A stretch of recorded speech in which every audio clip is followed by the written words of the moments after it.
Bora, homem. Yo! E aí? E aí, rapaz? Bom. Tudo em paz? Olha, antes da gente começar, eu só. Eu fiquei muito feliz com aquele vídeo que eu te mandei das crianças afegãs no Brasil. Cara, muito bom aquilo, maravilhoso. De aquecer o coração. A gente tá no melhor país do mundo e não sabe.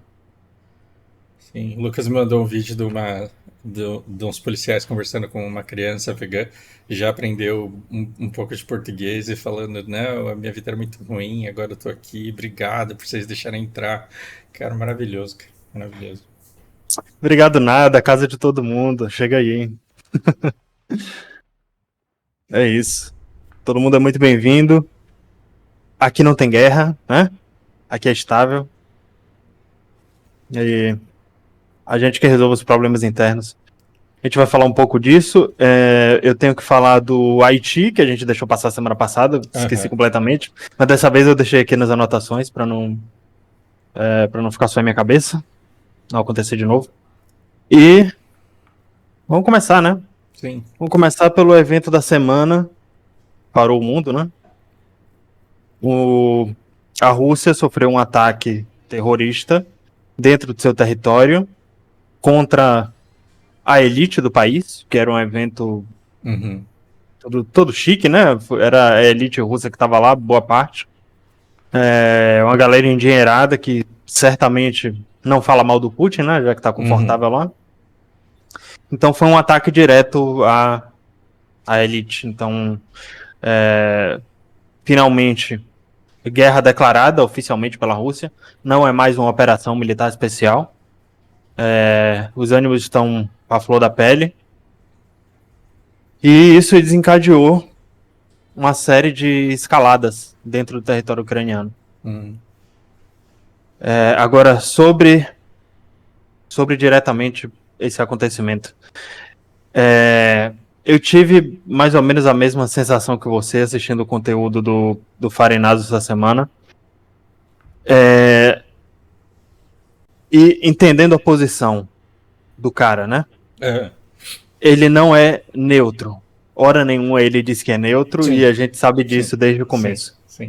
O Farenazo é pró-Brasil e o Brasil é BRICS. Ele segue mais uma linha de análise militar estratégica e que ele dá as opiniões políticas dele. Desde o Uhum. início eu sempre falei, quando é Uhum. para analisar a guerra, se for para analisar as capacidades militares, a vigilância das fronteiras, a capacidade de tropas, sei lá de onde, entrarem na Rússia para fazer aquele tipo de ataque, é o Farinazzo que eu vou consultar.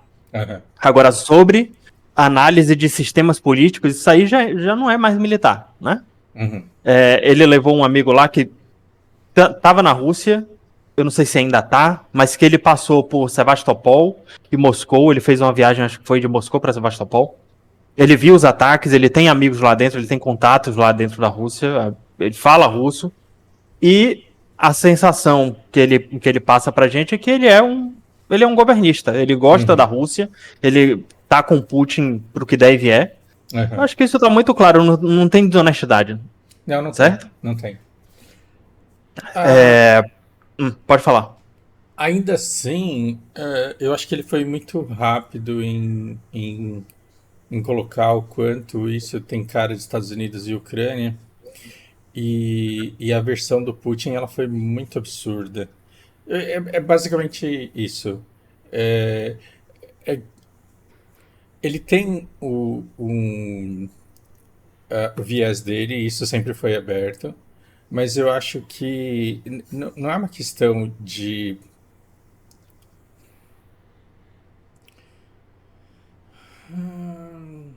Assim, impressionante, estou tão cansado que tá me faltando palavras.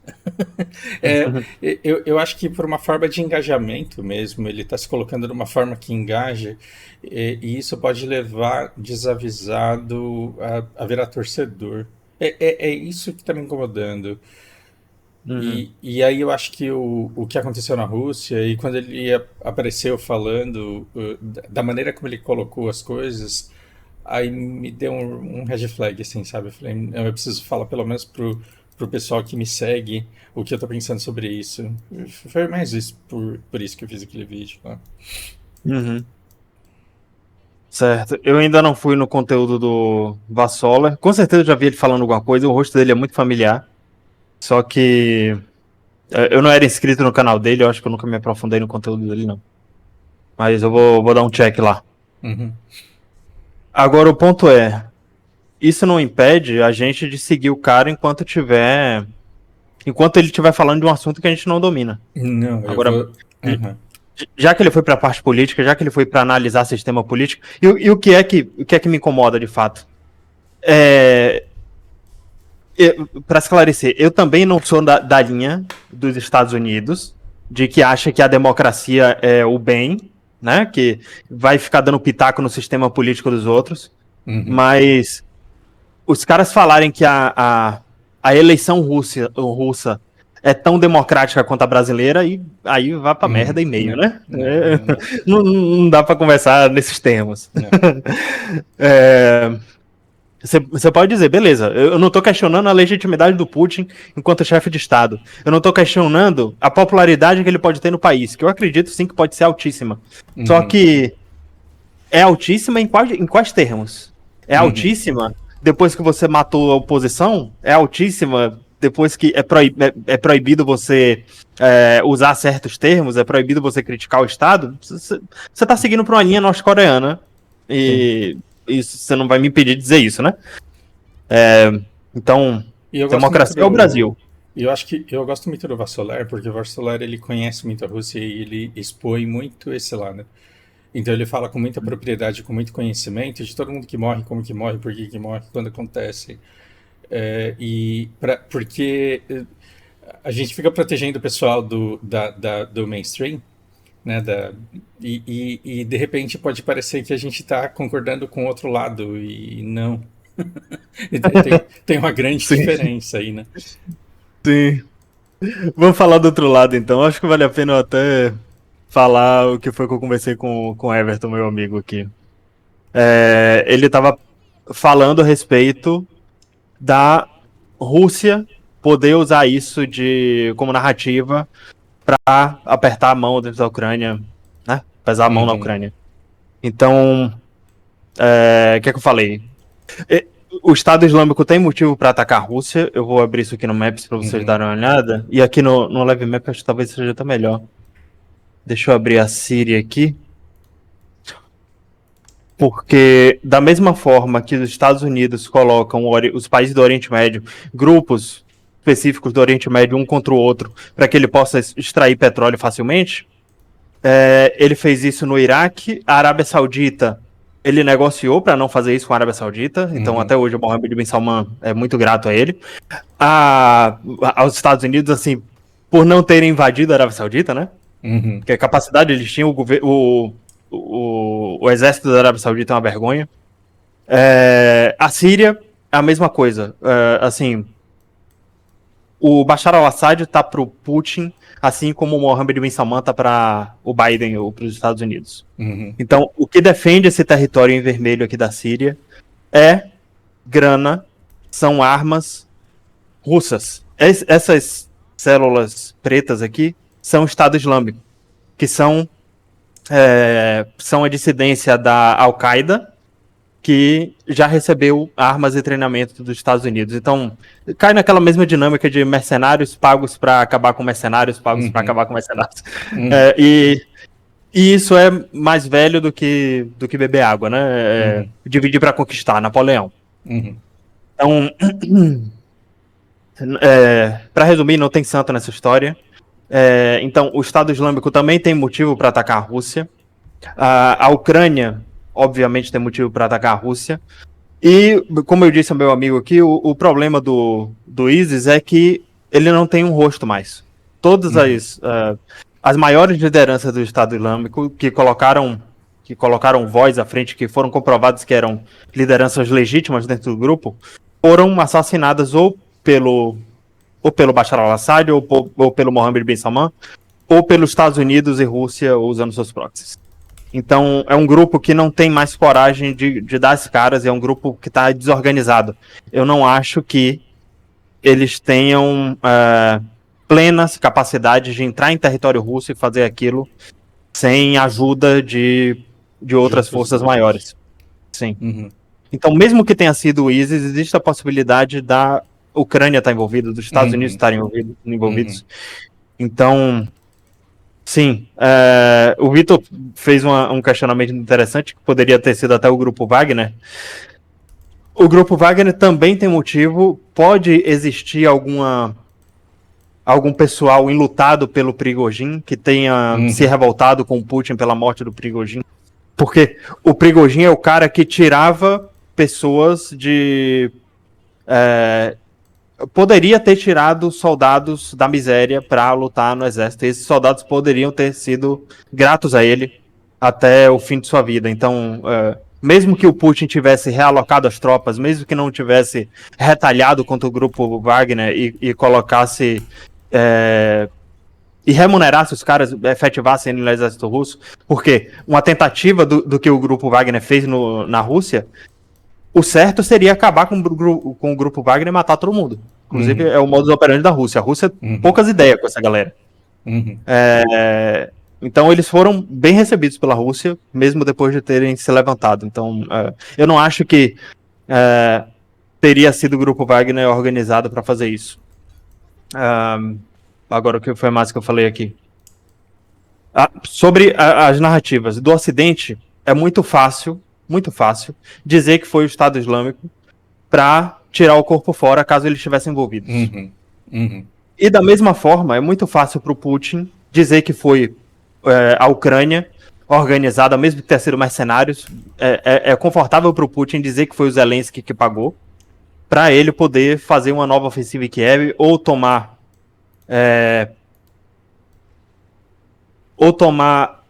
o território ucraniano até o Rio de Dnipro, que eu acho que é o que tem sido mais ventilado entre o pessoal das relações internacionais e entre os militares ao redor do mundo. É o que Uhum. mais se fala. Que o Putin está convocando novamente mais centenas de milhares de soldados para fazer uma nova ofensiva, e o povo acredita que é ou para fechar até a Moldávia ou para ir até o Rio de Dnipro e eventualmente até atacar Kiev. Então, existe narrativa para os dois lados, narrativa confortável para os Uhum. dois lados. E no que é que eu acredito nisso? Em nada. Não acredito Não em nada, tem não como, acredito né? no. Eu disse, eu não acredito no Putin, eu não acredito no Ocidente, eu não acredito no ISIS, eu não acredito no Wagner nem na Ucrânia. Então, pode ter sido qualquer um. O que é que a gente Uhum. tem de novidade desde que a gente teve essa conversa? Dentro da Rússia, e aí você tem que comprar a narrativa russa porque não tem outra. O exército russo já achou 2 ou 3 terroristas, inclusive o Twitter, o pessoal no Twitter, principalmente o ocidental, estava horrorizado com o estado dos indivíduos que foram Que encontrados foram aqui. torturadas, mas assim, encontrar os caras na fronteira da Ucrânia, cara, isso faz algum sentido? Então, não sei, não sei. Pode ser, isso também pode ser qualquer coisa. O que é que encontraram? Tem foto já dos caras, já tem documentos dos caras encontrados dentro a serviço do exército ucraniano. Tem carteirinha do exército dos caras, certo? Carteirinha de reservista do exército Uhum. ucraniano. Agora, dá para confiar nisso também? Dá para confiar que não foi a Rússia que forjou esses documentos para dizer que esses caras são de lá? Não dá. Não dá. Você tem que estar lá dentro. Você tem que ter um informante lá dentro. Não sei também. O que é que disseram? Esses caras disseram que vieram do Turcomenistão e que foram pagos, que receberiam 27 mil, o equivalente a 27 mil dólares para fazer o que fizeram. Pra você ver quanto está valendo a vida humana. Uhum. Só que isso também pode ser um plano, né? Se a Uhum. gente for pego, a gente combina que veio de lá e que Uhum. alguém, que a gente não vai dizer o nome, pagou tanto de grana pra gente fazer isso. Não dá pra confiar em nada. Não dá pra confiar em nada. E aí vai do que você acredita, né? Da narrativa que você compra. Uhum. Eu sou o Lucas, estou no Brasil, sou brasileiro, não sou russo nem ucraniano, não sei. Então, Sou a pior como. pessoa possível pra você Exato. perguntar. Exato. Como a gente não tem obrigação nenhuma de ser os primeiros a saber de toda a verdade e revelar a coisa que é Uhum. chocante, como a gente não. Porque os canais hoje eles precisam ser todos os primeiros a veicular a notícia, né? Como a gente não tem essa pressa, a gente preza pelo não dá para falar porque ninguém sabe. Agora, ver o que cada um ganha com cada narrativa, né? Com a narrativa que escolheu adotar. Né? Uhum. Ahn, Isso é importante. A Rússia finalmente declarou guerra, independente se o Ocidente vai comprar ou não, porque no fim das contas, tá cada um dizendo uma coisa. Os Estados Unidos já concluiu, tem prova absoluta de que foi o ISIS. Então, compraram a ideia daquele tweet aleatório que soltaram lá em árabe, que eu poderia ter feito em casa se eu quisesse. Uhum, uhum. Jogaram aquilo na CNN, na BBC, e quem compra esses jornais que compra a ideia. Então, os Estados Unidos e o Ocidente estão tomando isso como verdade absoluta. A Rússia está tomando como verdade absoluta que esses caras, por terem carteirinha do exército ucraniano, supostamente, foi o Zelensky ou o Ocidente que mandou para atacar a elite russa, e que também é possível. Também pode ter existido a possibilidade do próprio ISIS agir por conta própria. Também existe a possibilidade de militares ucranianos terem agido por conta própria. Uhum. Porque o Ocidente não teve coragem de atacar a Rússia, então eles, como sabem falar russo, se infiltraram na fronteira russa, entraram como cidadãos russos, e como tem corrupção em todo lugar, e na Rússia também, eles podem ter conseguido armas lá dentro, e pode ter sido sociedade civil ucraniana, militares que perderam a família e não tem mais nada a perder, que agiram por conta própria. Eu vou Pode falar ter um sido isso negócio também. aqui bem responsável, tá? Vou À falar um vontade. negócio aqui. Ó, prestem atenção, eu tô sendo A irresponsável. gente ainda não tem patrocinador, tá liberado. Cara, se eu sou um soldado ucraniano, me fodendo há 2 anos naquele país, e escuto os Estados Unidos falando que é pra eu parar de atacar a refinaria na Rússia, Sim. desisti de fazer o comentário. Você atira em quem? É isso. Eu não sei também, eu não sei quem atacar. Tipo, Cara, são muitos inimigos, né? é muito humilhante você ficar 2 anos tomando bomba pra defender sua família, que tá tomando bomba por interesse americano.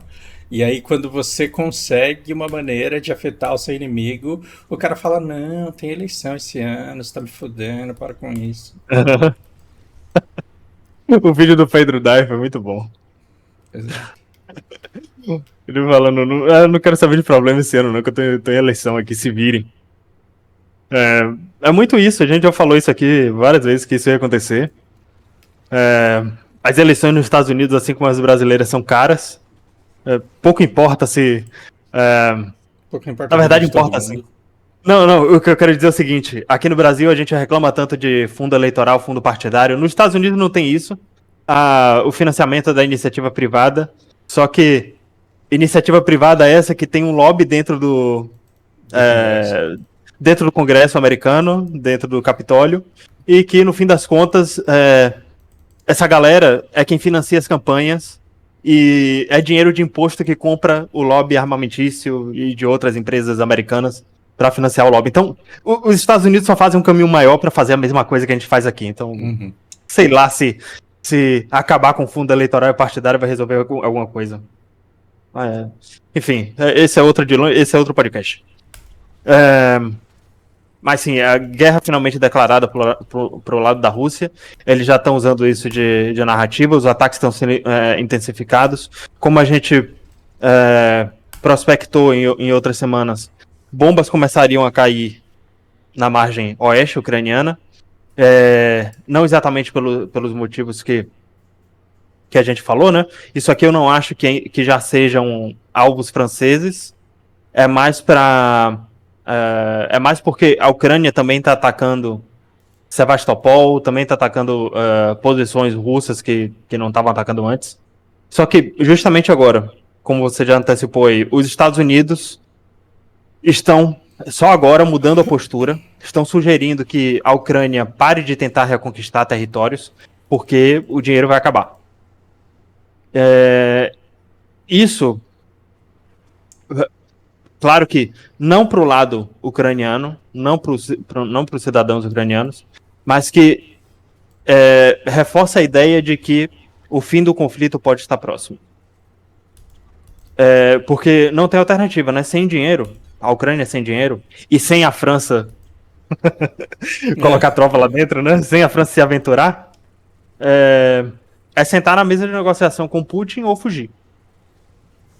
E aí, o que é que o Zelensky faz? O que é que você faria no lugar do Zelensky? Você fugiria pra onde? viraria comediante. Nunca devia ter saído, né? Nunca devia ter abandonado essa carreira. Cara,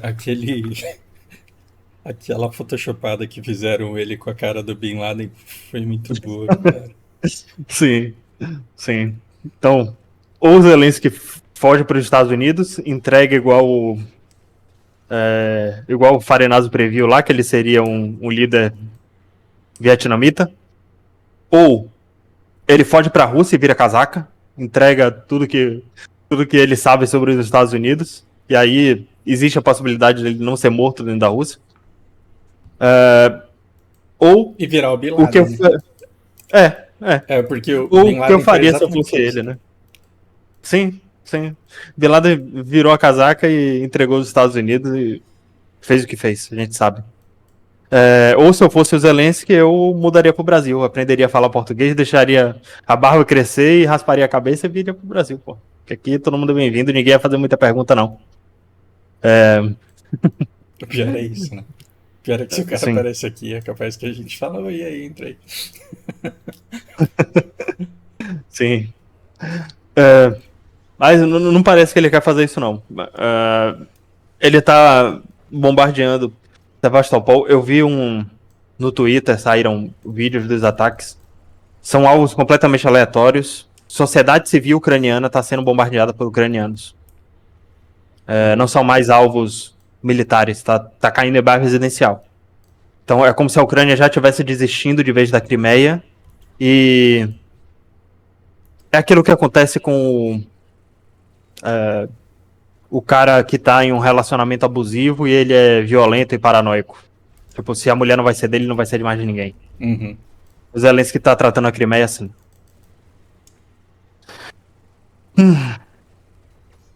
Pois é. Tem a questão também do. E essa é outra, né? E aí é outro dilema moral que o Ocidente, a sociedade ocidental, eu sei lá, eu acho que eles não sabem o que estão pedindo. Tem a questão do dinheiro russo dentro da União Europeia. Uhum. Vocês lembram o que aconteceu com o sistema SWIFT? Os Estados Unidos confiscaram o dinheiro russo e usaram para financiar armas para o Zelensky.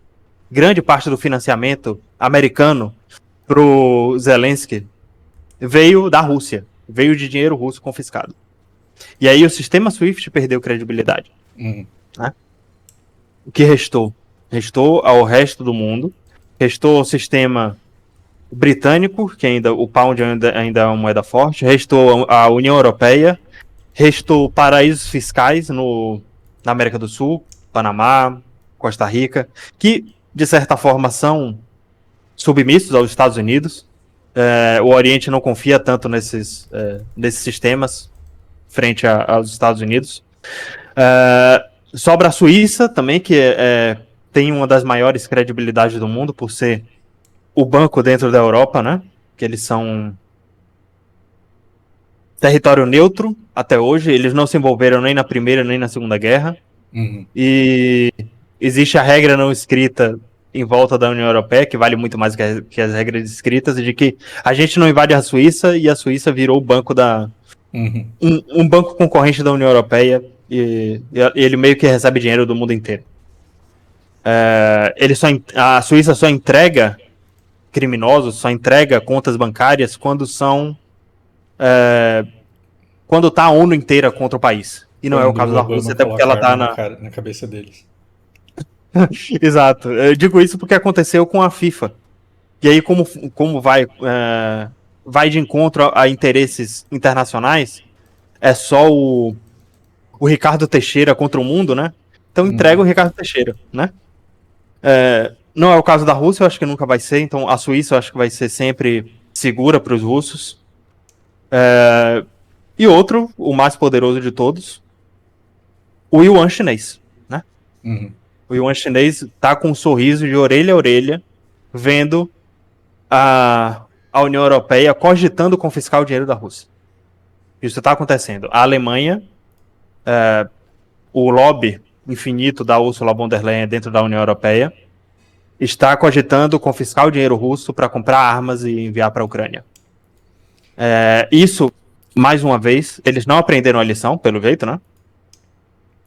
De que quem vai perder credibilidade com essa história, por mais que seja legítimo você financiar posições, se na sua cabeça a Ucrânia é santa nessa história, mesmo que seja legítimo na sua cabeça você financiar a posição defensiva contra o agressor, em algum momento pode acontecer de o agressor ser o Brasil.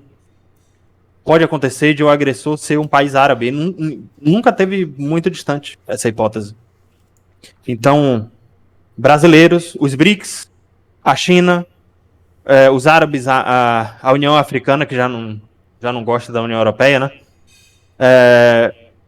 Todos os outros países, fora Estados Unidos e União Europeia, vão tirar a credibilidade, vão aumentar a desconfiança frente à União Europeia, que vão querer tirar o dinheiro de lá. Vai vir uma fuga de capital logo agora que a União Europeia está precisando de grana para se refinanciar, né? Está precisando de pragmatismo. Tem uma coisa muito engraçada nisso. Eu vou fazer um exercício lúdico aqui. Imagina que a gente decide criar um dinheiro para representar nossa riqueza. Então a gente está numa ilha, e aí tem uma determinada quantidade de frutos, tem uma quantidade de madeira, tem uma quantidade de ouro, tem uma quantidade de pedra, tem uma quantidade de água. E aí a gente cria o dinheiro para representar tudo isso. Esse dinheiro ele pode ser qualquer coisa que seja difícil de conseguir na ilha, que não dê para fabricar na ilha. Concha não pode ser, porque concha vai aparecer na ilha muito fácil, né? Então a gente pega alguma coisa que não dê para facilmente reproduzir. E se em algum momento da treta a gente pode resetar o dinheiro e inventar outra coisa, a gente até pode, só que você tem que ter uma noção muito clara de onde está a riqueza. Foi uma explicação meio merda. O que eu tô querendo dizer é que, assim, o dinheiro já não vale nada. Porque se todo mundo quiser sacar todo o dinheiro que existe, não existe coisa para ser comprada com tanto dinheiro que existe. Nem terra, nem empresa, nada. Assim, o dinheiro já é uma coisa sem lastro, e os caras estão querendo resetar o dinheiro no momento em que toda a riqueza está do outro lado. Porque o Oriente Médio está praticamente do lado do Oriente. O trabalho está do lado do Oriente. Os caras estão querendo resetar o dinheiro numa época em que toda a riqueza está fora da Europa. Exato. Força de trabalho, recursos naturais. E agora mais um virou de lado, né? O filé mignon da Ucrânia. Sim, é muita jumentice. Mas ok. Fica com o dinheiro que a Rússia e a China ficam com o resto. Tá tudo bem. A Europa se colocou numa posição de que eles consomem muito mais do que produzem. E isso foi possível por muito tempo, enquanto era fácil explorar o Oriente Médio por... o dividir para conquistar estava funcionando muito bem, eles tinham acordos comerciais com Emirados Árabes, Arábia Saudita, que estão sentados em cima de alguns dos maiores bancos de petróleo do mundo, e com os recursos naturais da África. Só que eles perderam pelo menos metade disso. A União Africana já não é mais aquela, né? Já não é mais submissa, já percebeu que pode caminhar com as próprias pernas, já percebeu que aqueles que os domavam estão em queda e está surgindo uma nova força centralizadora que está permitindo uma relação amistosa. Então, é muito fácil para os países africanos virarem a casaca agora. E se unirem, porque eles sempre foram pagos. Olha que coisa, eles sempre foram pagos para se... não é uma questão de se atacar, né? Mas para não colaborarem, né? Eles nunca colaboraram uns com os outros. Sim. Nunca colaboraram uns com os outros porque o dividir para conquistar funcionou muito bem lá. Funciona muito bem. E agora chega o chinês Vocês têm que se unir e trabalhar. É engraçado, né? Porque os momentos mais impactantes e os momentos mais marcantes dessa guerra parece que eles não foram ventilados. Lógico que não foram, porque foram todos narigadas no punho da China. Quando você olha pros eventos mais importantes, quando que foi? Quando começaram a vender petróleo em yuan, É, quando as tropas americanas fugiram do Níger. Essas coisas, elas são claros indicadores de que tá dando merda. E o negócio, assim, é é colocado engraçado. como se fosse uma coisa... Ah, aconteceu aí essa semana. Sim, é engraçado. Tá todo mundo olhando pra cá, pra esse território que tá E, acontecendo aqui. exato, e estão perdendo a África inteira e foda-se. Tipo, não vamos contar pra ninguém porque vai que os caras reparam que a gente era invasor lá, né? Aham. É muito legal você falar isso, que os momentos mais importantes desse conflito não aconteceram aqui. E tá todo mundo olhando pra cá, Sim, não aconteceu na né? Ucrânia. Verdade. É. O Ocidente vai. A Ucrânia foi o sinal de. Foi um sinal claro da decadência do Ocidente. Assim que, Ah, que os Estados Unidos não tiveram coragem de fazer uma contra-invasão, uma contra-ofensiva imediata com a OTAN lá, isso que foi passado. Só que o o, resto. Sim, pode falar. o Mar Vermelho. Também. É um ponto, cara, é muito pesado esse negócio. É muito pesado para o Ocidente o fecharem o Mar Vermelho e deixar a carga da China passar ali. É. Israel não conseguia resolver os problemas dele em uma semana também. O fato Uhum. dessa guerra estar se prolongando e só a perda de influência de Israel, a perda da boa relação que Israel tinha com o Ocidente. Porra, nunca vou esquecer aquele evento em que o Putin, no meio da guerra da Ucrânia, passa direto pelo Benjamin Netanyahu e não cumprimenta. Vai direto cumprimentar o Macron. Né? Nem o Macron cumprimenta. Eu também não, eu passaria reto pelo Macron, mas eu não sou presidente, né? Mas se eu passasse pelo Netanyahu, eu batia nele, cara.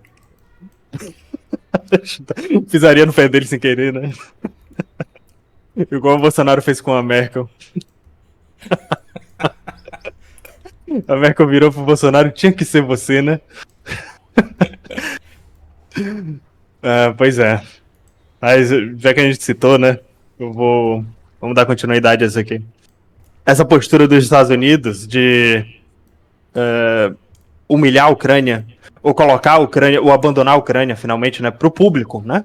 A Uhum. gente já tá falando disso faz tempo. Já faz tempo que os Estados Unidos dão sinais de que vão abandonar a Ucrânia de vez. Só que é a primeira vez que vem um representante da Casa Branca falar que é uma boa ideia para a Ucrânia recuar. É uma boa ideia para a Ucrânia parar de fazer ofensiva, porque o dinheiro vai acabar. É isso que a gente vai rever a repercussão disso durante essa semana que vem agora. Só que essa postura dos Estados Unidos também está valendo para o Oriente Médio. Eles fizeram de tudo essa semana. Isso foi o Blinken. Não tá aqui nas minhas anotações, mas eu tenho quase certeza que foi o Anthony Blinken, que é quem senta na cadeira daquele coroa lá que fez a festa na China, no Oriente Médio, que morreu com 100 anos, há pouco tempo. A gente falou dele, eu esqueci o nome dele agora. O Henry Kissinger. Ele senta na cadeira do Kissinger agora. Ele passou a semana negociando com os sunitas uma resolução de cessar-fogo para a ONU, na Arábia Saudita. Então ele teve com o Mohammed bin Salman e representantes dos Emirados Árabes Unidos para os sunitas do Oriente Médio, lembrando que a Palestina também é sunita, para eles apoiarem, porque vindo dos sunitas, vindo dos estados legítimos do Oriente Médio, um cessar-fogo, colocam a pressão sobre Israel que não existia antes, né?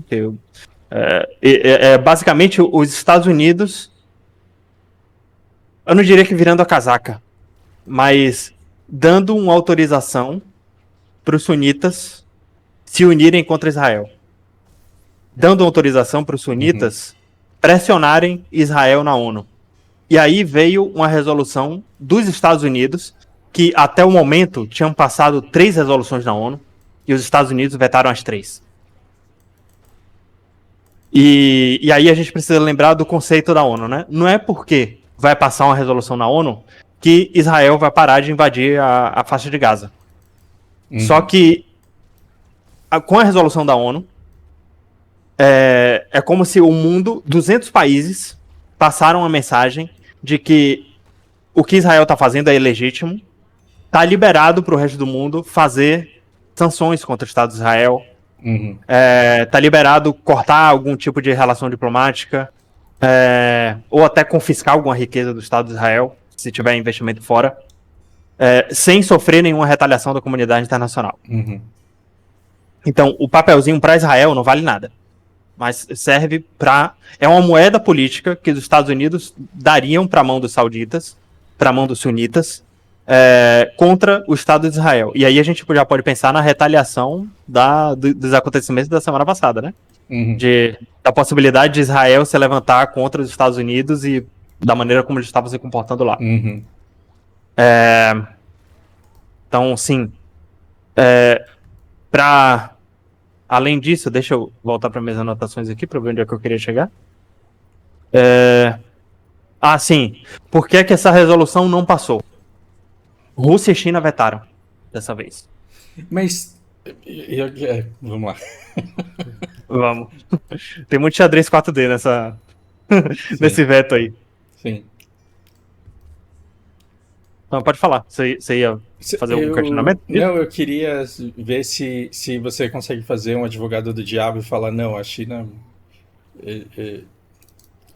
quer a guerra de fato, porque o problema está na redação da proposta, né?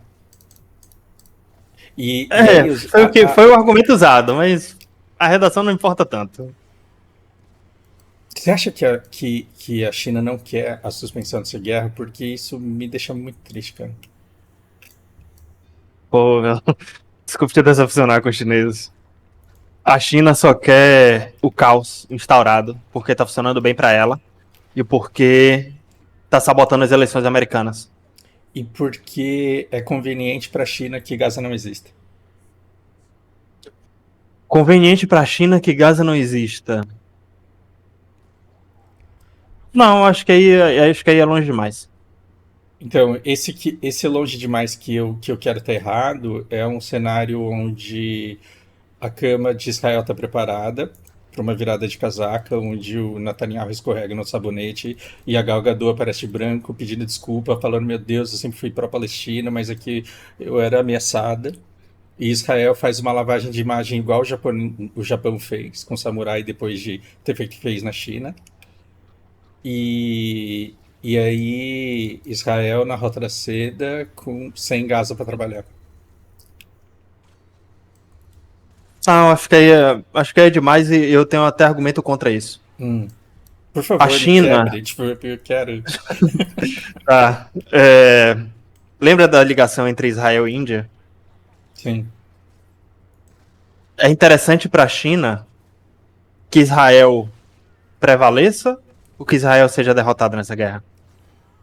Prevalece. Para a Índia. Não, que seja derrotado. É interessante para a China. É interessante para a China. Entendi, Índia. Que a China perde um aliado. A China perde. Não, perdão. Se Israel prevalecer, a Índia vai ter como aliado Israel, né? Para financiar a guerra tecnológica entre Índia e China, para financiar isso. Porque mesmo que os BRICS sejam um grupo consolidado, existe território contestado aqui e a Índia usa tecnologia israelense para combater a China aqui.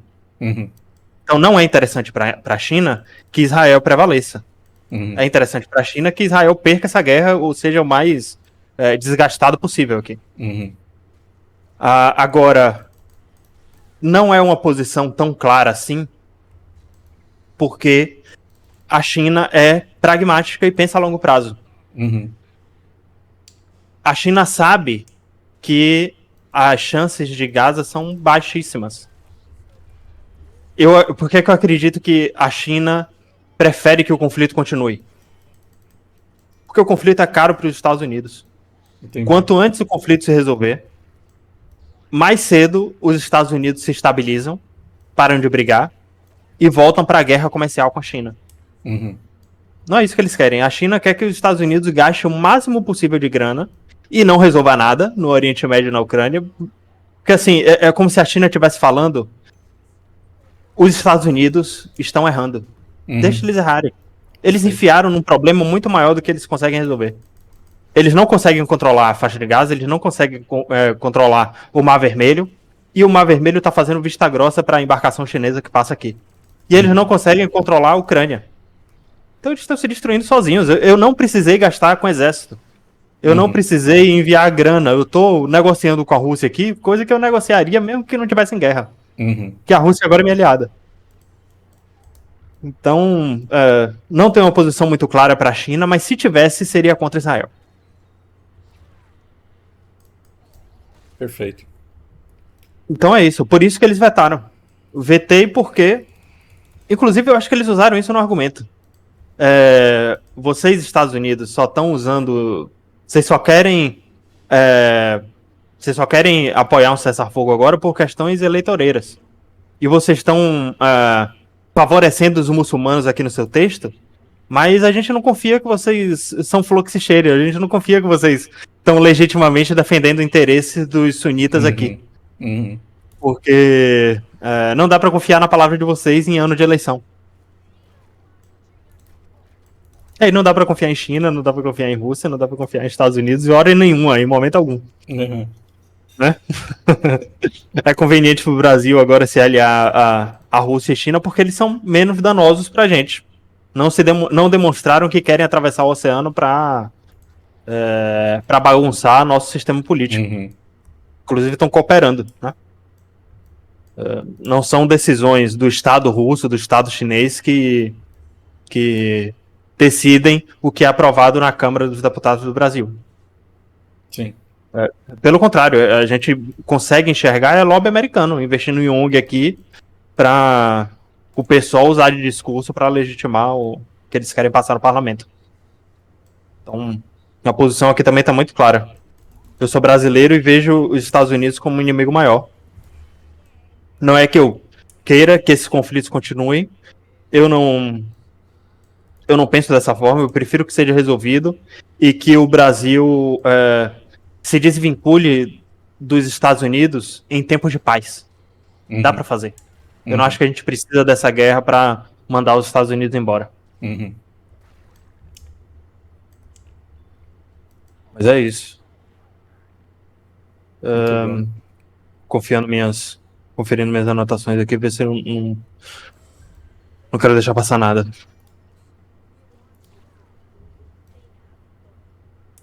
Certo, acho que em resumo é isso. Aconteceu tanta coisa, né? Mas eu acho que a gente conseguiu resumir bem pra Europa, Estados Unidos. O que me surpreendeu mais aqui foi o Macron. Ele não escalou o discurso. Parece que, vendo a merda acontecer dentro da Rússia, parece que ele tá esperando ver o que acontece. Tá esperando ver o posicionamento dos Estados Unidos pra agir. Eu falei que a Ucrânia voltaria a ser bombardeada em Lviv. Teve até uma crise diplomática entre Rússia e Polônia, porque o míssil que cruzou aqui, ele fez uma volta, fez uma parábola estranha que passou por cima do território polonês. Então, para cair aqui na Ucrânia, ele passou por cima da Bielorrússia, passou por território polonês e veio cair aqui em Lviv. Só que, até onde eu sei, não foi alvo francês. Eu não acho que aquelas 2.000 tropas que o Putin diz que sabe que a França já enviou foram os alvos disso aqui. Mas isso aconteceu 15 horas atrás. É muito cedo para dizer e seria irresponsável da minha parte concluir qualquer coisa, né? Eu não tô falando isso, mas eu não sei de nada aqui. Então, aquela aliança continua muito consolidada. Relembrando o cenário aqui da Europa, tem um racha na OTAN. tem uma parte que vê como completamente irresponsável colocar tropas lá para dentro. Para nossa tranquilidade aqui, isso é a maioria. Inclusive militares, lideranças militares da OTAN, porta-voz da OTAN, já disse que se houver alguma interferência francesa, polonesa ou dos países bálticos dentro da Ucrânia, é uma iniciativa desses países e a OTAN não vai responder caso o Putin ataque tropas desses países de dentro da Ucrânia. Então, é bom lembrar isso porque é a movimentação da União Europeia mais importante nesse conflito nos últimos dias. Então a gente tem que sempre prestar atenção nisso. E vamos falar do Haiti agora. Tem mais alguma coisa que você queira cobrir por aqui? Não. Não. Certo. Vamos falar do Haiti.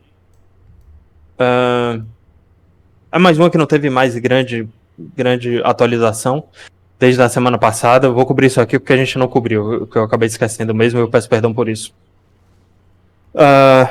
O Haiti foi, por muito tempo, um estado,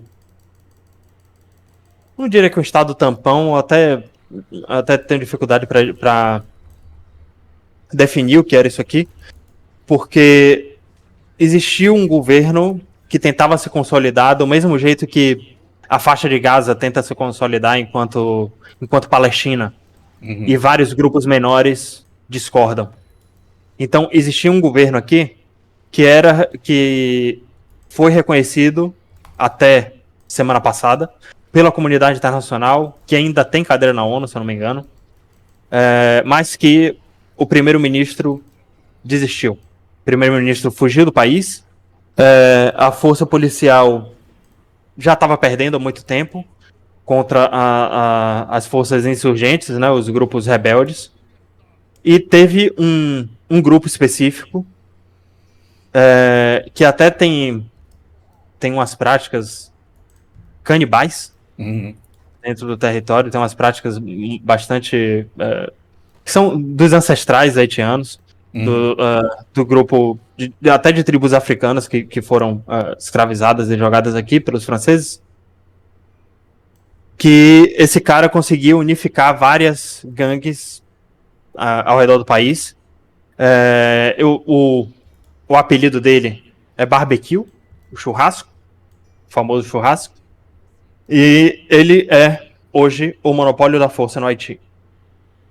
Ele é o cara que tem mais território, é o cara que está cobrando impostos, é o cara que está se consolidando enquanto... É cedo para dizer, mas ele é o cara que tem mais características de Estado dentro do Haiti.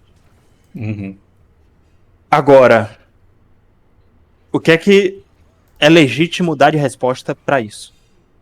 O que você acha? O que deve acontecer com o Haiti? Você acha que deve ter interferência internacional? Você acha que esse governo legítimo, o monopólio da força que tentava se consolidar enquanto Estado, que tinha cadeira na ONU, ele deve aceitar ajuda internacional para restabelecer poder? Ou a gente deixa o Barbecue se consolidar enquanto Estado, formar uma bandeira, formar identidade nacional e daqui a alguns anos a gente tenta conversar com ele ou o que sobrar disso? O que você acha? É uma pergunta perigosíssima, né, cara?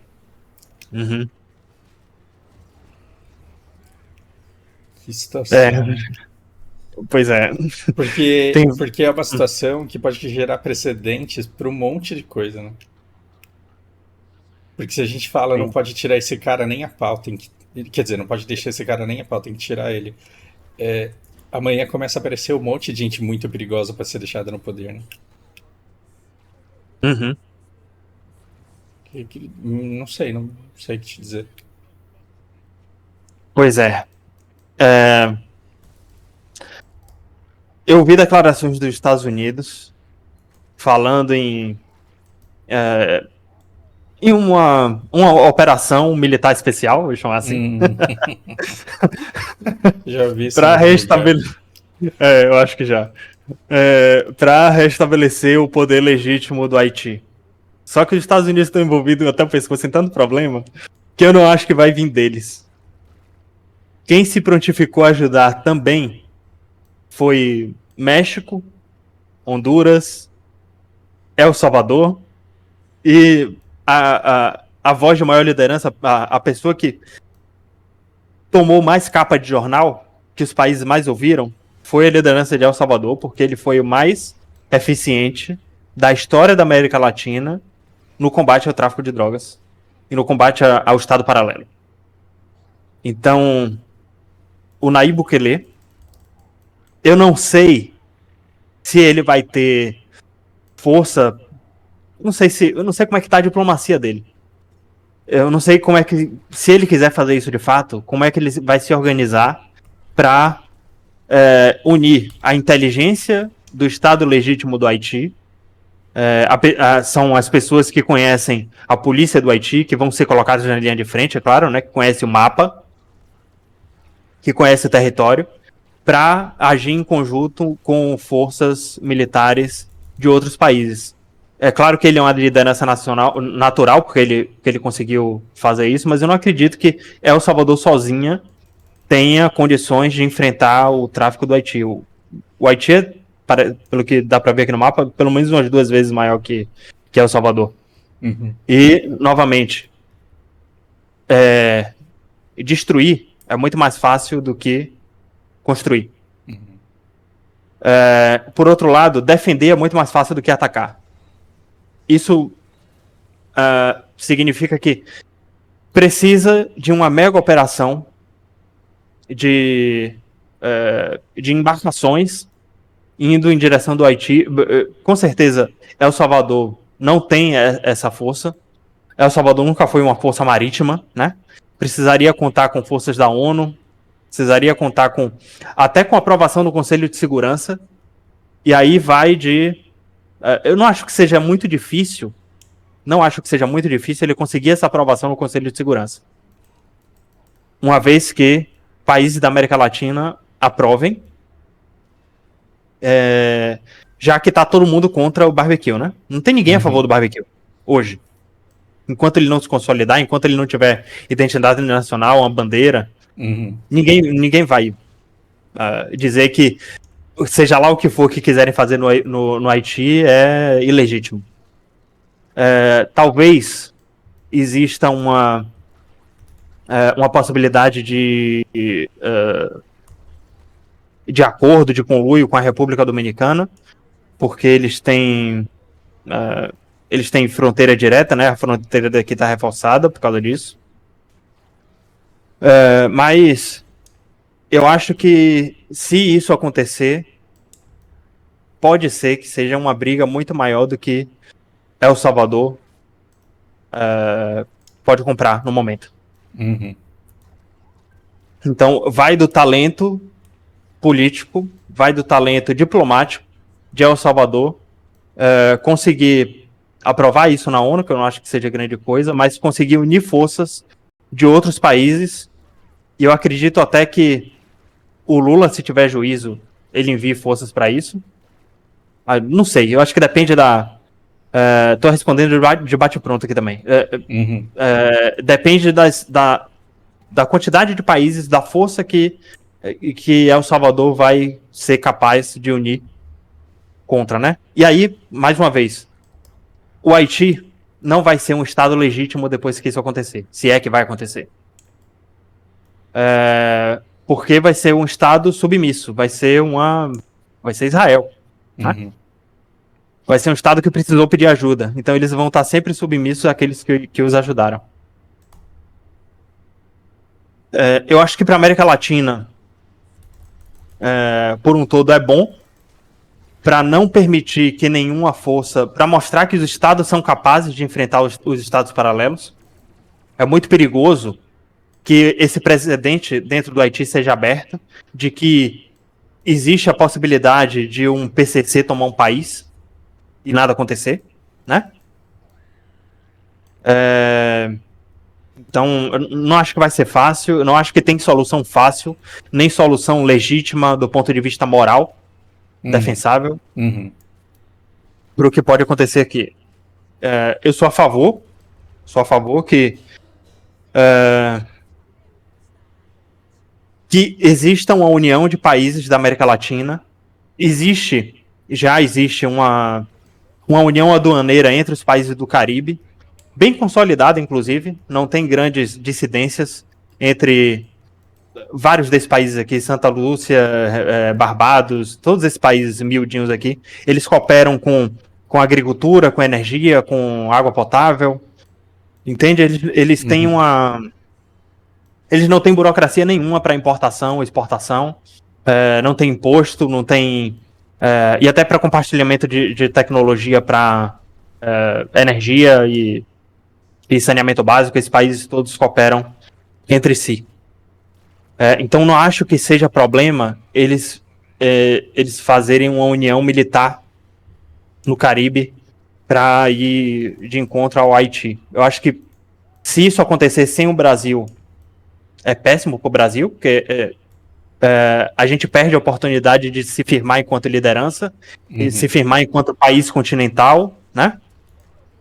Então por isso que eu sou a favor de, se houver uma investida contra o Haiti de Estados-nações organizados, que o Brasil participe ou esteja à frente junto com o El Salvador, que é quem vai ditar o modus operandi, né?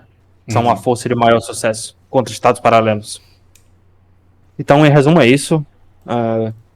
Só que eu acho, assim, que eu penso não tem valor nenhum, né? Isso aí vai do Itamaraty, vai do Lula, que é a última palavra, mesmo que Itamaraty diga que é a favor, a última palavra é dele, né? E aí vai do talento que... Eu sei que o PT tem, mas eu não sei se eles vão estar dispostos a comprar essa briga com o eleitorado. Né? Porque... E aí, partindo para questões eleitoreiras, até para a nossa política interna, que nessa dinâmica se mistura. Vai se misturar com a política externa. Então, infelizmente, na política externa, se você faz um negócio desse, você tem a ganhar, mas internamente você tem a perder, porque isso vai ser usado pela oposição cheia de mentira para dizer que a gente está provocando guerra no outro lado do mundo, que não tem nada a ver com a gente. Não, provocando guerra contra o barbecue? Quem é que vai estar do lado do barbecue? Não sei, cara. Cara, pensando por esse lado, é uma oportunidade do Lula se posicionar pragmaticamente. Sim. Você consegue virar imaginar o herói da direita, né? Não, do Lula virar um herói da América Latina para além dessa besteira de direita e esquerda. Que a gente usa nas eleições e tem que usar esse ano fazer o quê?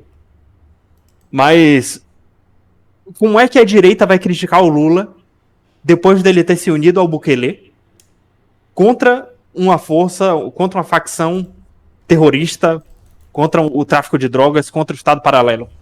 Qual é a crítica que o MBL vai fazer ao Lula se ele fizer isso? Eu não acho que ele vai fazer, porque a esquerda vai odiar ele. Vai dizer que ele tá se unindo com fascista pra se meter no país dos outros. Né? É isso que o eleitorado dele acha do Bukele. Então, eu acho que essas pessoas não vão deixar de votar nele se ele fizer isso. E ele vai conseguir tirar uma arma da direita de dizer que ele é a favor de estados paralelos, estados criminosos. Eu tô pensando aqui com a cabeça de Brasil, de brasileiro. Se o Lula quiser fazer o melhor pro Brasil, se o Lula quiser ser um governante legítimo na América Latina, se ele não quiser perder o protagonismo que o Brasil e o Itamaraty têm, ele se une a esses países se essa operação acontecer. Eu não sei se eu, enquanto líder, teria tomado a iniciativa. Eu vou lá invadir o Haiti, eu vou unir forças, entendeu? Não sei se eu faria isso com a quantidade de problema que o Brasil tem. Né? Mas ficar de fora vai pegar mal e a gente vai perder influência aí. A gente vai perder e que se dane. Quem ganha aí com isso é o MBL. Se El Salvador pacificar o Haiti e Lula não fizer nada, porra, prato cheio pra gente. Tudo que eu quero.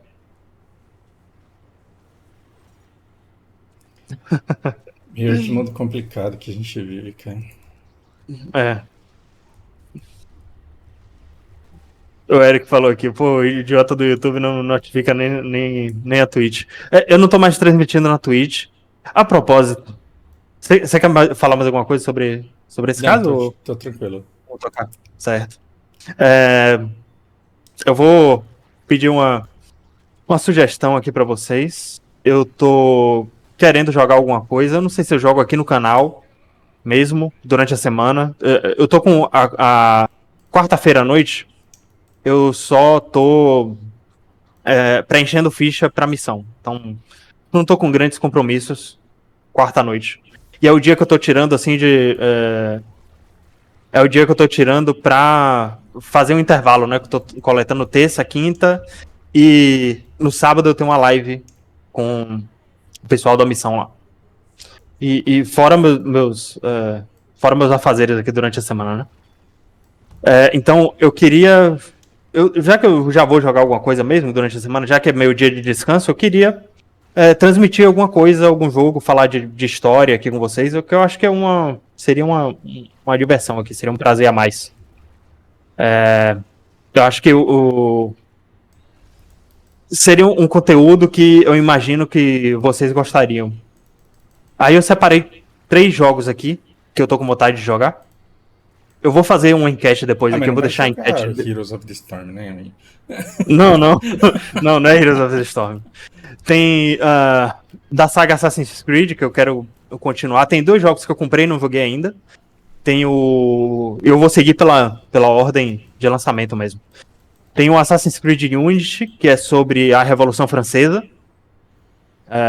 Então, se vocês quiserem me ouvir falar mais disso, o personagem.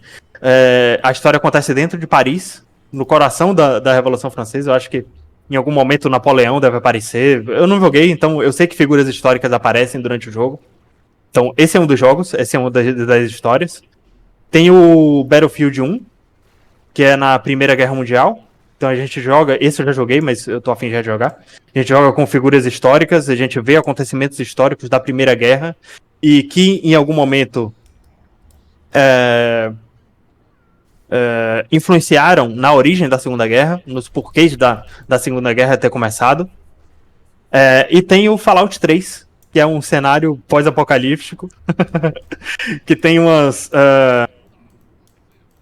tem uns grupos de pessoas muito muito engraçados, que são nacionalistas pós-apocalípticos. E mesmo depois da Guerra Mundial ter acontecido, eles ainda querem se vingar do Estado russo que começou, ou do Estado chinês que começou a guerra nuclear.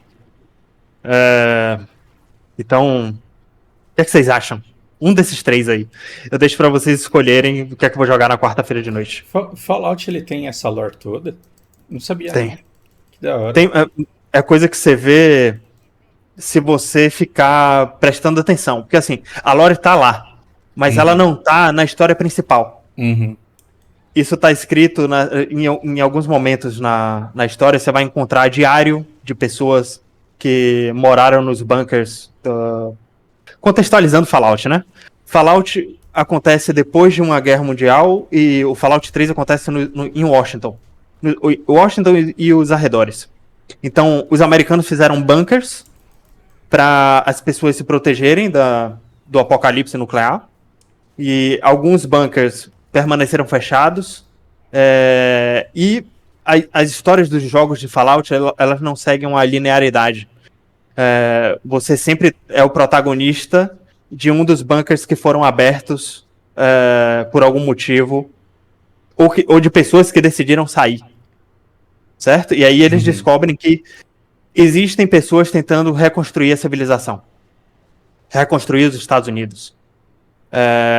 E aí essa lore você vai encontrar nos diários das pessoas dos bunkers que permaneceram fechados ou que abriram em algum momento, de pessoas que já morreram ou que estão escritos nas paredes. E esse grupo de nacionalistas, eles têm uma rádio. E que meu passatempo, enquanto eu tava jogando Fallout 3 pela primeira vez, eu não zerei, eu fui até 1/3 do jogo, talvez.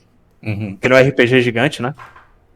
E meu passatempo preferido dentro do jogo era ficar ouvindo essa rádio dos nacionalistas, que é engraçadíssimo.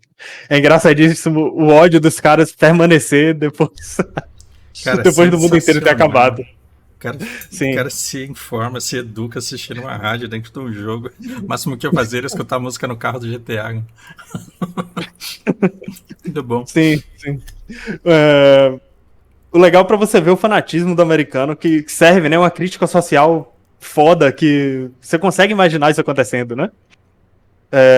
E também porque o Fallout, né? Porque o Fallout 3, apesar de ser um jogo antigo, vai sair uma série de Fallout agora na Amazon. Tá sabendo? Não. Pois é, vamos ver se a gente aproveita esse hype aí. Se vocês escolherem esse jogo também, né? Se for do interesse de vocês. Aí, quarta, 7 da noite, eu vou até programar a live aqui. E já tô falando aqui pra eu mesmo não esquecer. Pra deixar programado aqui. E aí eu vou fazer enquete. E vocês votam e vocês vão decidir o que a gente vai jogar. Votem no Revolução Fallout aí que eu Francesa, fiquei curioso. Revolução Francesa, Primeira Guerra, ou vocês abraçam o clubismo do Fausto aí e a gente vai pro Fallout. Mundo pós-apocalíptico.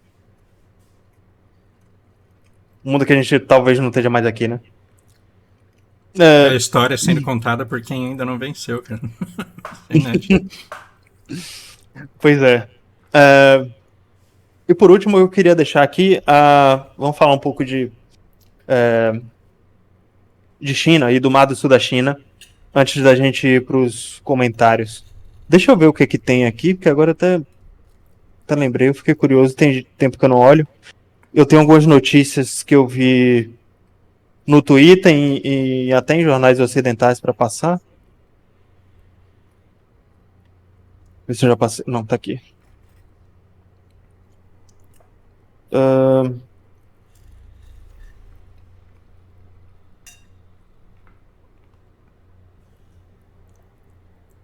Será que vai aparecer um da Ásia inteira? Olha, apareceu.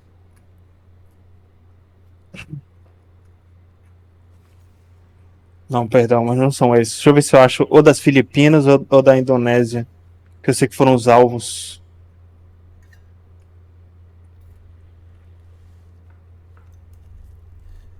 Porque a China não tá deixando ninguém pescar.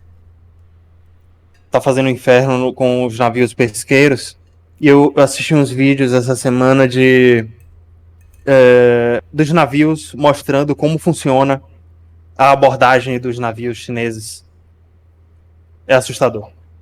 Jato de água. Sim. Mas é impossível, fica impossível. O navio fica todo alagado, eles quebram as janelas, dá defeito nos painéis. O navio fica inoperante. Inoperável. Depois que os chineses fazem esse tipo de coisa. Parece que serve para a China não receber retaliação da comunidade internacional. Porque é só um jato d'água, né? É com água que eles estão expulsando os navios. Eles não estão afundando, os navios não estão matando ninguém. É o navio que afunda sozinha depois. Mas eles causam um prejuízo impossível pro... E as Filipinas sem pesca, o que faz, ué? Por isso que Filipinas não faz. É chinês. Não é nada, ele quer que as Filipinas comprem dos chineses. As notícias são de 19 e 20 dias atrás, mas eu só vi os vídeos no Twitter essa semana, então é isso. Aqui. A China acusa os Estados Unidos de usar as Filipinas como peão no Mar do Sul da China. Cara, as Filipinas têm uma distância dos Estados Unidos, mesmo tendo bases militares lá dentro, os Estados Unidos não se metem no governo das Filipinas, não. É barco pesqueiro, né, cara? Peraí. É isso, velho. É isso. Os Estados Unidos tá usando a Filipina usando barco pesqueiro pra atacar a China. Não existe isso, não, velho. A narrativa chinesa é essa. Quando barco pesqueiro filipino tá pescando para comer, para vender no mercado interno, a China diz que os Estados Unidos estão usando as Filipinas para atacar a China. É foda.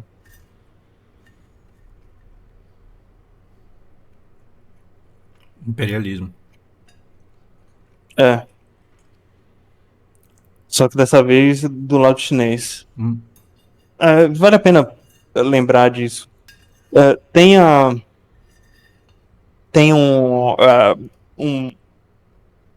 possibilidade de um bloqueio que os Estados Unidos podem fazer, um bloqueio continental contra a China, e que a China já está se policiando disso. A Rota da Seda é uma maneira de não depender mais disso aqui, de qualquer forma.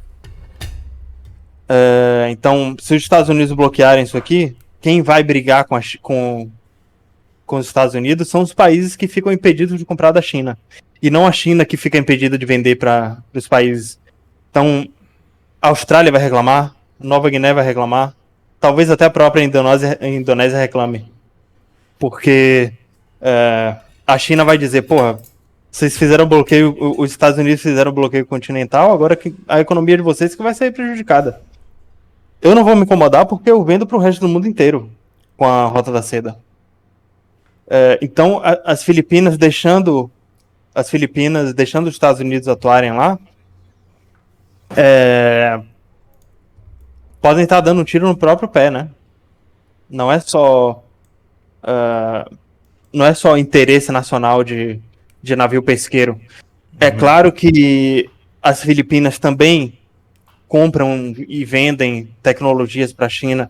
Tem um fluxo de pessoas até muito saudável, de filipinos que trabalham na China, de chineses que trabalham nas Filipinas. Claro que tem espionagem para tudo que é lado nisso. Mas esses povos, não só Filipinas, Vietnã, Camboja, Laos, Tailândia, Mianmar, eles têm uma relação até saudável, tirando a atuação dos navios pesqueiros. Uhum. A China está tentando monopolizar a exploração dos mares e a alimentação dos filipinos, porque isso causa também uma situação de dependência, né? A China tem uma situação de interdependência complexa, esse é o termo até técnico usado nas relações internacionais, de que tem vários setores da economia, da sociedade, que compartilham de bom grado tecnologias, insumos e commodities, mas se a China conseguir consolidar uma dependência das Filipinas, se as Filipinas precisarem pedir autorização da China para pescar, aí é como se a China estivesse forçando as Filipinas a abandonar de vez as boas relações que tem com os americanos. Não é só a China se defendendo do bloqueio continental. Isso aqui vai muito além. Faz sentido. Passa para vou fechar os países na minha zona de Cara, genial de interesse. isso. É muito mais do que os peixes, é mostrar quem manda. É mostrar que o cara que falou que te protege, que não te protege não, então você tem que negociar comigo. Sim. Sensacional. Sim. E aí... Às vezes eu tenho saudade de mim 2 anos atrás, que eu era mais inocente. Vira tudo China. E, o Estado chinês, o Partido Comunista Chinês, não esconde essa intenção. De que, no passado, não que era tudo China, mas essa dependência desses países... esses países eram todos pobres, enquanto a China era muito rica. E esses países eram muito dependentes. A situação de interdependência complexa só veio depois da globalização, de cooperação com os Estados Unidos. As Filipinas são dos poucos países que os Estados Unidos foram quase puramente bons. Se não fossem as bases militares dos Estados Unidos, acho que a China não teria desculpa para fazer isso com as Filipinas. E aí ficaria muito mais escancarado o imperialismo chinês. Mas como tem a base militar americana aqui, eles podem usar isso como desculpa. Da mesma forma que Israel usa o Hamas. É o espantalho perfeito. Entendeu? Então é como se a China tivesse extraoficialmente pedindo para as Filipinas se livrarem dessas bases aí. Mas no fim das contas o interesse deles é fechar o mercado todo. Para além da Rota da Seda, ou como se fosse uma expansão da Rota da Seda. Tá todo mundo convidado, mas os países do Mar do Sul da China, eles ficam com o pé atrás nisso aí. As obras estão muito mais avançadas para cá, para Irã e companhia, para esses países mais de centro aqui, que um dia foram União Soviética, do que para o Mar do Sul da China. E essa é uma maneira de forçar a relação. Cara, não imaginava isso. É. Vou passar para os comentários aqui. O Melco já deu feedback dele que colocar gameplay aqui vai arrebentar o algoritmo, faz outro canal. Eu pensei nisso. Eu vou transmitir na Twitch, então. Eu transmito na Twitch para não matar o canal da Twitch. E eu deixo o que tiver de melhores momentos lá. Eu faço um compilado na hora que a gente estiver falando de política, de história. E faço um compilado e jogo aqui. Eu acho que vai ser até simples de fazer isso. Para deixar os dois canais se retroalimentando. Eu acho que essa é a melhor maneira mesmo. Você tem razão. Se eu colocar puramente gameplay aqui, o YouTube vai me tesourar. O vídeo do Code foi bem. E conseguiu o público daqui e o público de fora. Gente que gosta de Call of Duty e que não conhecia o canal veio falar comigo. O Johnny tá falando que também prefere a Twitch.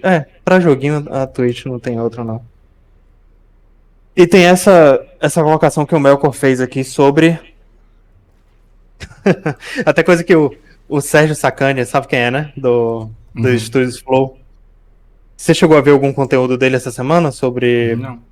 astropolítica? Ele deu uma realizada aí. Ah, sim. Pois é. A guerra não tá acontecendo só na Terra. E aí vai muito além de qualquer conhecimento que eu tenha. É literalmente rocket science. Literalmente. Sim. Os Estados Unidos... E aí a gente volta a falar de Guerra Fria. Eu adoro esse assunto também.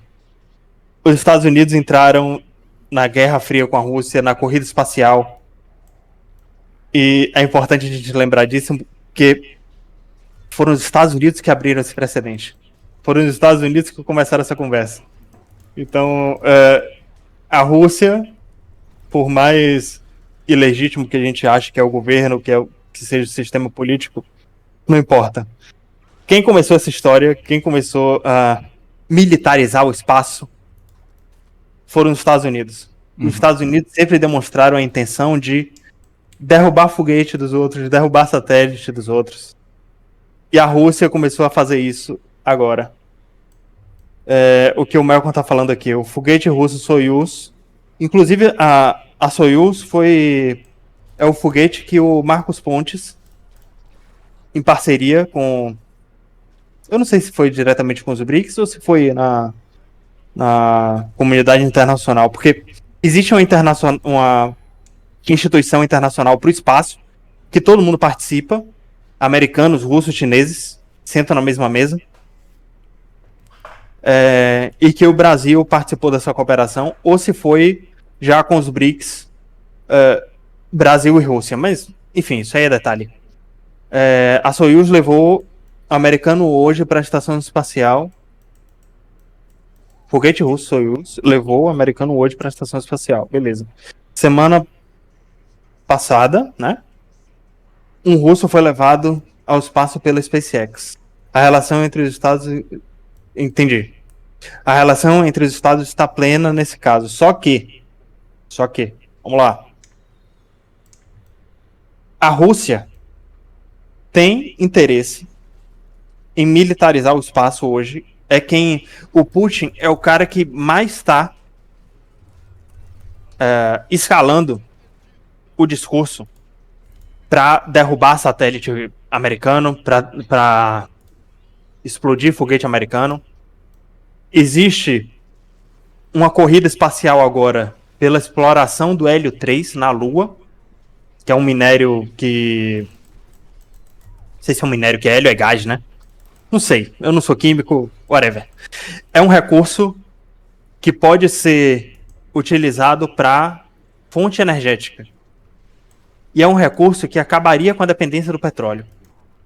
Se a gente conseguir explorar de forma plena. T3, não? Um negócio assim.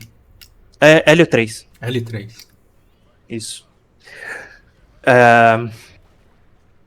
Agora, isso é uma ameaça direta ao Oriente Médio, né? Uhum. Não, Quem não quer explorar Hélio 3 são... se tiver o Maduro, L3, amanhã tem Oriente paz Médio. no Oriente Médio, né? Vai começar a ter terrorismo do Oriente Médio nos foguetes que vai buscar o negócio lá. É. Eu acho que vai começar deixa eu até dar uma olhada nisso aqui. Trópicos e linha do Equador. Que são são os melhores lugares para instalar base de lançamento. Que a gente pode dizer que indiretamente serão as melhores fontes energéticas. Então, África do Sul. Eu posso estar falando besteira, mas se eu não me engano, são nos trópicos. Tem um trópico que passa aqui, por isso que a base é na Flórida. A da Rússia é aqui no Cazaquistão. As da China, não sei se são no deserto ou se é ou se é aqui na... como é que fala? Nos lugares mais urbanos. Eu sei que a do Brasil é para ser o mais próximo do Equador possível. Eu tô tentando identificar quais são os territórios que vão ser mais... vão ser alvos agora, né? Que vai sair do Oriente Médio. Que não é de interesse de lançamento de base...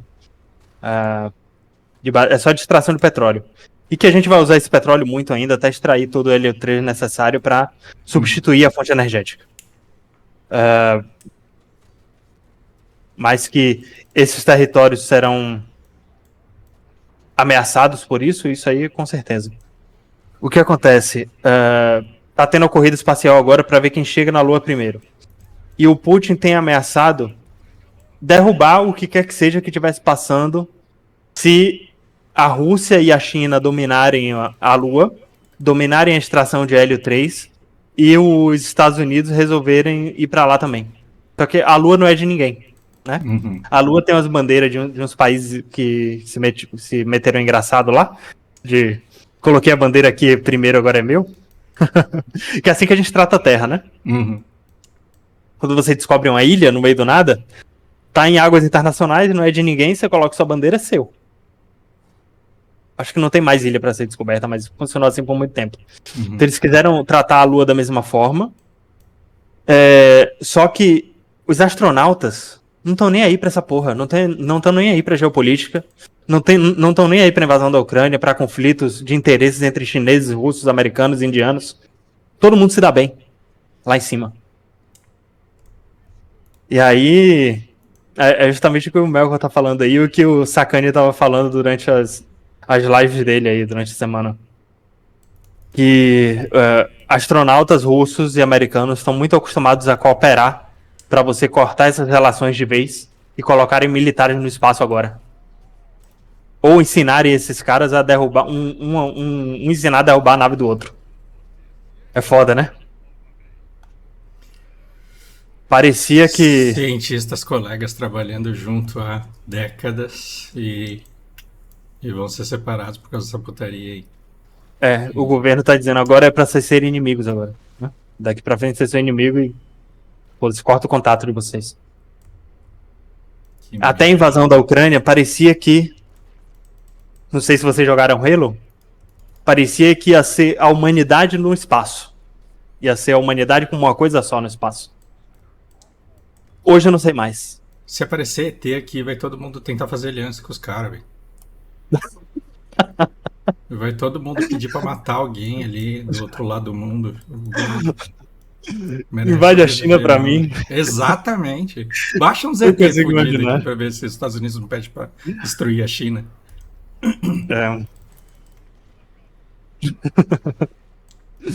É verdade. Tem muita teoria dizendo que a gente vai entrar em guerra com seja lá quem for, né? Se tiver, se é que vai existir. Mas pensando por esse lado, com essa que você trouxe aí, eu acho que essa possibilidade é muito real também.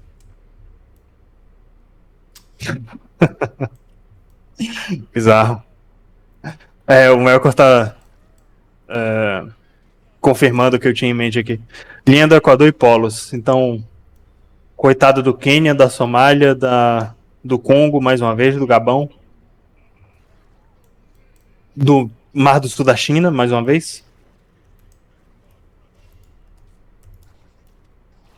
E polos não, pô, são trópicos.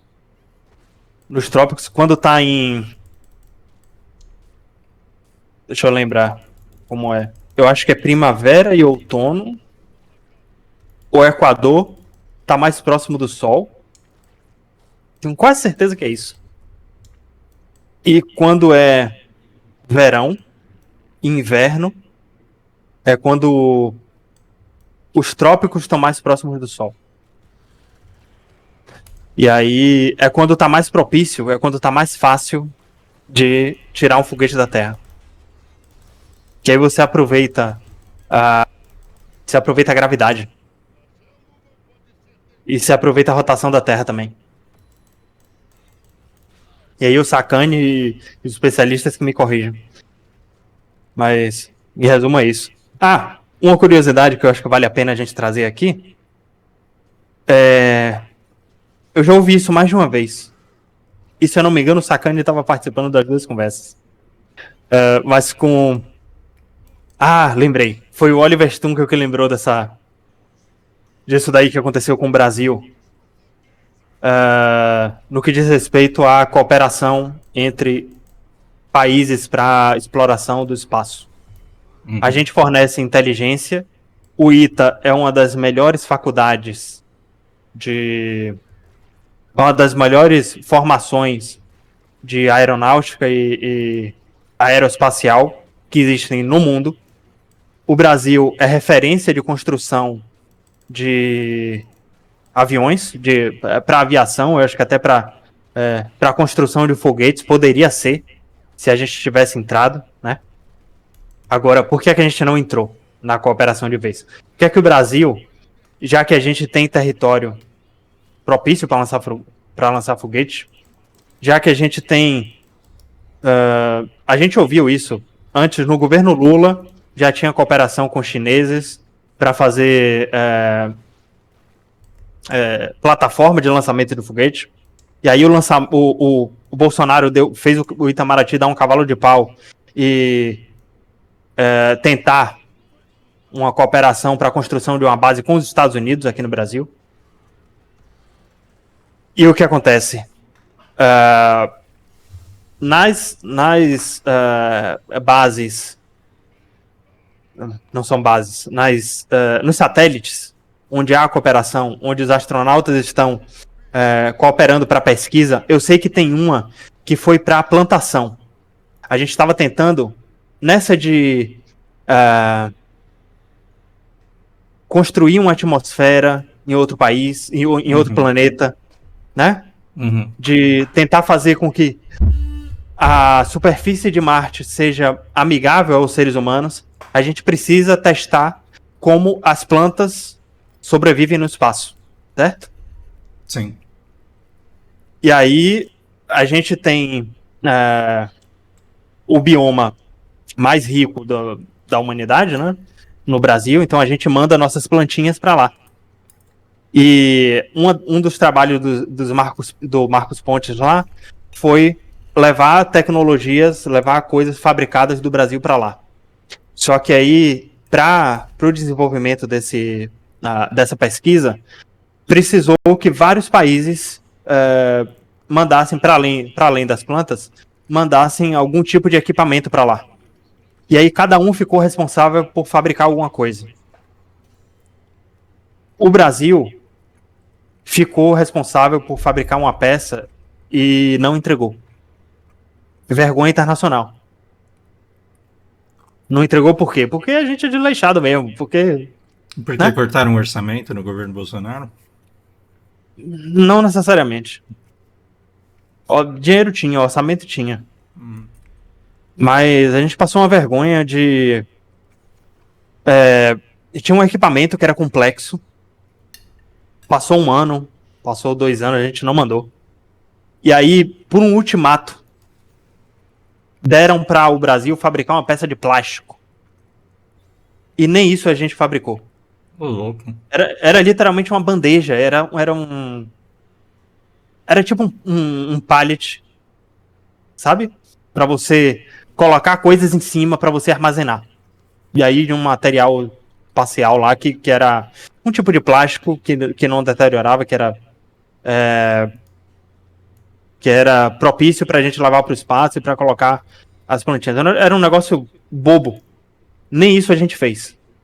Aí a gente foi expulso dessa instituição internacional de cooperação no espaço. Eu acho que tem uma sede nos Estados Unidos que tem a bandeira de todos os países. E tem um azulejo branco que era onde ficava a bandeira do Brasil. Porque a gente Tiraram entregou uma peça de plástico. porque a gente não fez o mínimo. Eu não sei se foi por isso que o Marcos Pontes foi desligado também, que ele saiu e veio virar político.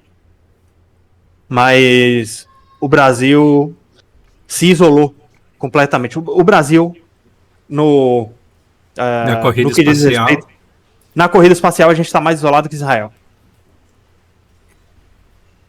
Por causa disso. Nem sei dizer se foi durante o governo Bolsonaro, se foi durante o governo Lula. Mas a gente não fez o mínimo por muito tempo, até ser expulso. Até parecer que a gente estava sabotando o negócio. Caralho. Outro país fez, expulsou o Brasil e é isso.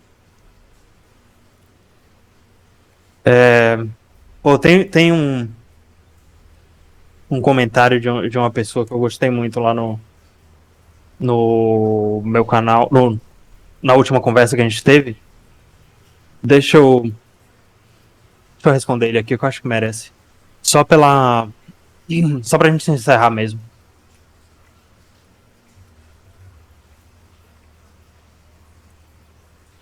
Deixa eu pegar aqui. Foi a metamorfose ambulante. Ele falou sobre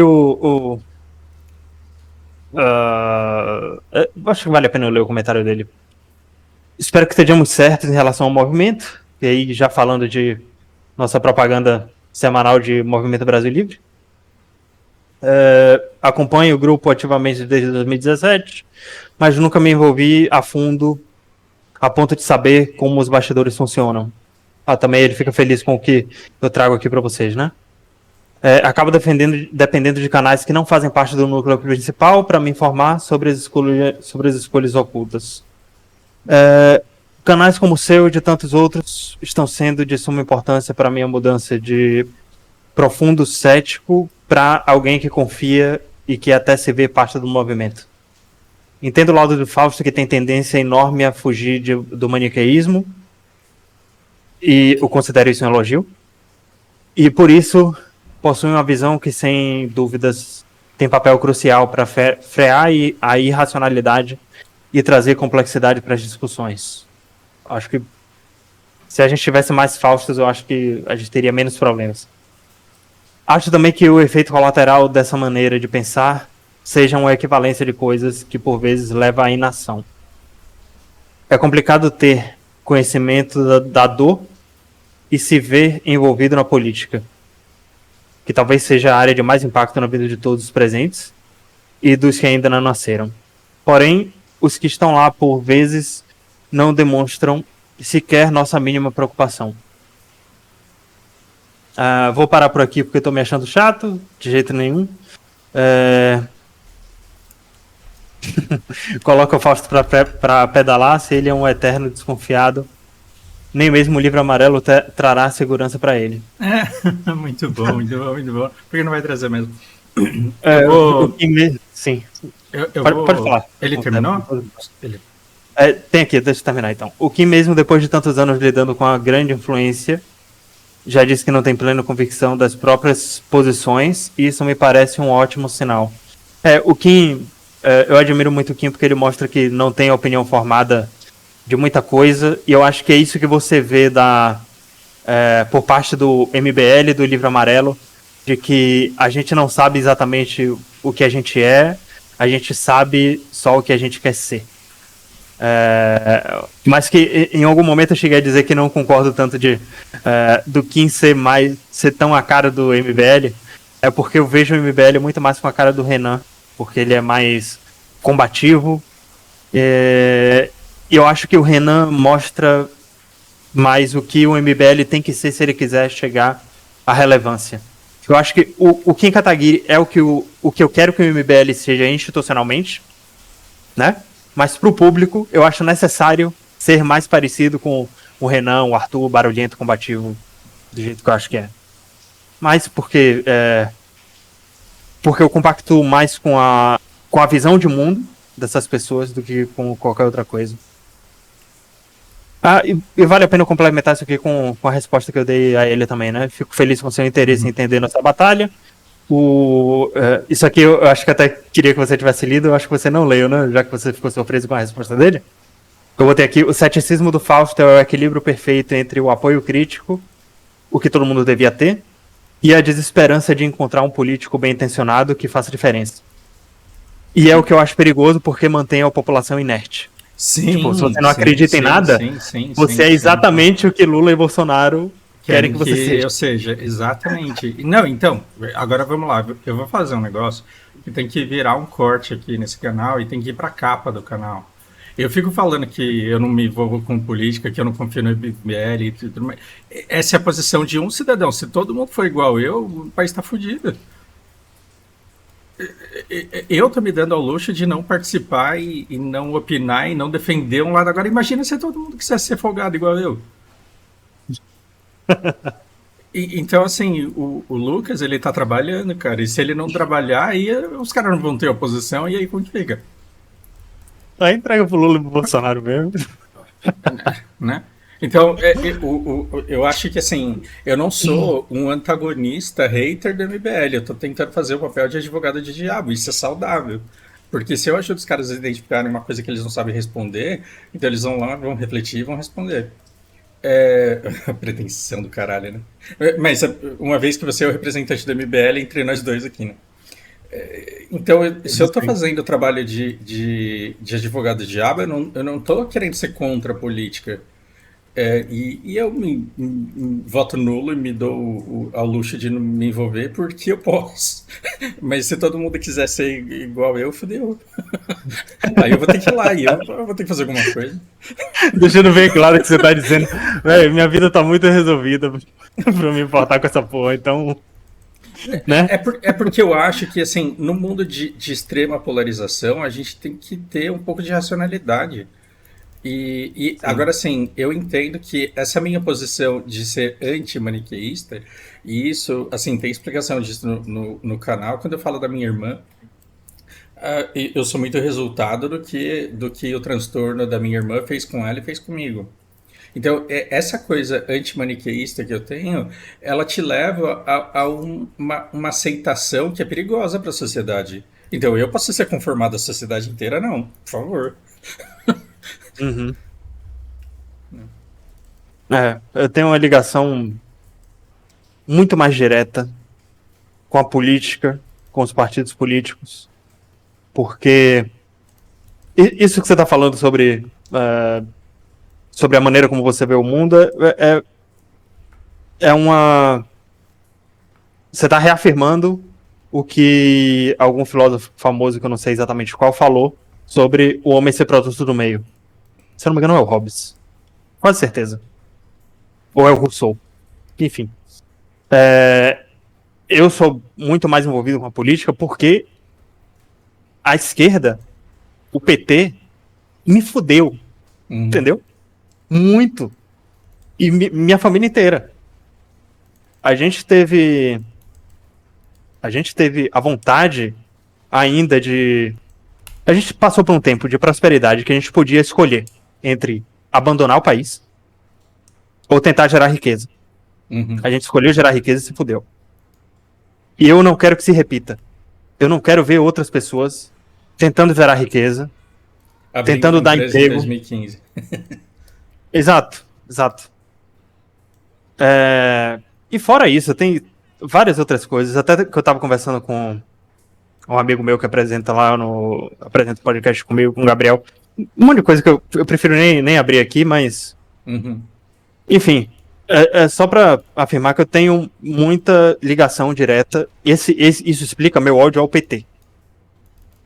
E pra explicar o ódio que eu tenho ao Bolsonaro, é ele ter tido a oportunidade de fazer oposição, de pegar toda a energia desse ódio que eu tenho, muitas outras pessoas com o mesmo ressentimento. Assim, eu tenho raiva, mas eu não me sinto, por todo o conhecimento que eu reuni aqui, com tudo que a gente já conversou eternamente, todos esses anos aqui falando de política internacional, minha intenção não é me vingar do PT ou de quem vota no PT.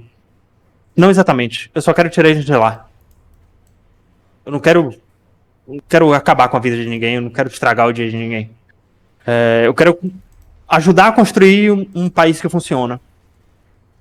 E se isso não der certo com esse grupo, eu vou acabar completamente com minhas esperanças. Assim como eu, muitas outras pessoas vão. Mais uma vez, vai mais dinheiro embora, né? E aí vocês vão ficar só com essas porcaria aí, velho.